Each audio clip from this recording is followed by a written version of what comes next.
नमस्कार। 2026 का पहला हाफ बीत चुका है। ये जैसा भी रहा हो, कई लोगों के लिए भाग दौड़ वाला, कई लोगों के लिए टेंशन वाला, मे बी कई लोगों के लिए कुछ नई चीजें भी शुरू हुई हो सकती हैं। लेकिन अब जो दूसरा आधा हिस्सा आ रहा है ना, यानी 1 जुलाई से लेके 31 दिसंबर तक, सेकेंड हाफ ऑफ 2026, उसकी एनर्जी बिल्कुल अलग है, एकदम से डिफरेंट। अगले 6 महीनों में 3 बहुत बड़े बदलाव होने वाले हैं।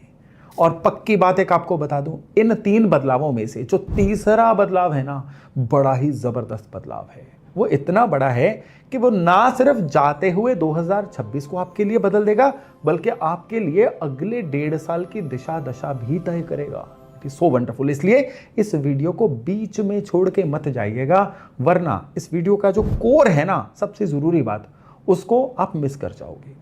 3 बदलावों की बात की ना मैंने।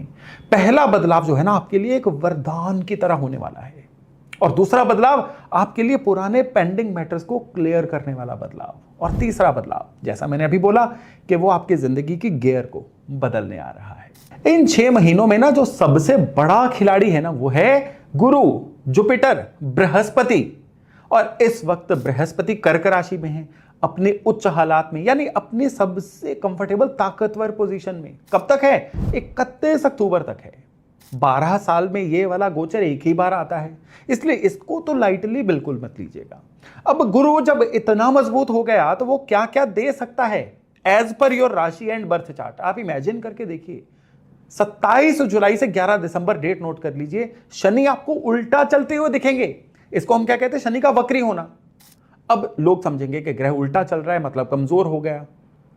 अब इसमें क्या है, कई जगह पे आप देखोगे कि वक्री को बहुत बुरा बोला गया है, कॉन्शियस रहने के लिए बोला गया है। भाई शनि जब उल्टे चलते हैं ना, तो असल में पृथ्वी के पास आ जाते हैं, अपना प्रभाव ज्यादा देते हैं, इसलिए ज्यादा ताकतवर हो जाते हैं।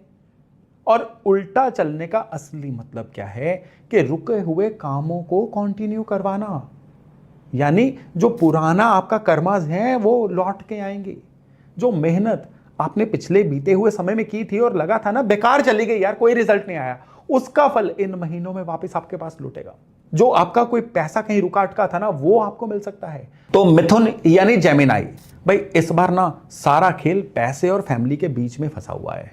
आमदनी के नए रास्ते खुलेंगे, कोई नया सोर्स, कोई पुराना रुका हुआ पैसा, कमाई में अच्छी बढ़ोतरी, ये चीजें देखने को मिलेंगी अगले 6 महीने में। और घर में भी ना एक बड़ा प्यारा वातावरण लौटेगा। लेकिन इस दौर में आपका ना थोड़ा सा हाथ ढीला रह सकता है, क्योंकि पैसा आएगा भी, लेकिन अगर नहीं संभाला तो उससे ज्यादा तेजी से फिसलेगा। फिर से आपको लगेगा कि ठन ठन गोपाल, चीजें खाली हो रही हैं। तो इस बार कमाने से ज्यादा बचाने पे ज्यादा ध्यान देना है। कमाई अपने आप आती जाएगी। और दूसरा, आपकी वाणी, भाई अच्छा बोलोगे तो रिश्ते भी बनेंगे और काम भी बनेंगे, लेकिन कड़वा बोलते रहे ना तो बना बनाया बिगड़ता ही जाएगा। बुधवार को हरी सब्जी या मूंग दान करिए, और किसी भी पक्षी को कोई ना कोई चारा दाना डालते रहिए। तो इस बार बस आपका जो अगले 6 महीने का सार क्या है, मीठा बोलो और अपना अकाउंट भरने की तरफ ध्यान दो, पैसा बचाने की तरफ ध्यान दो।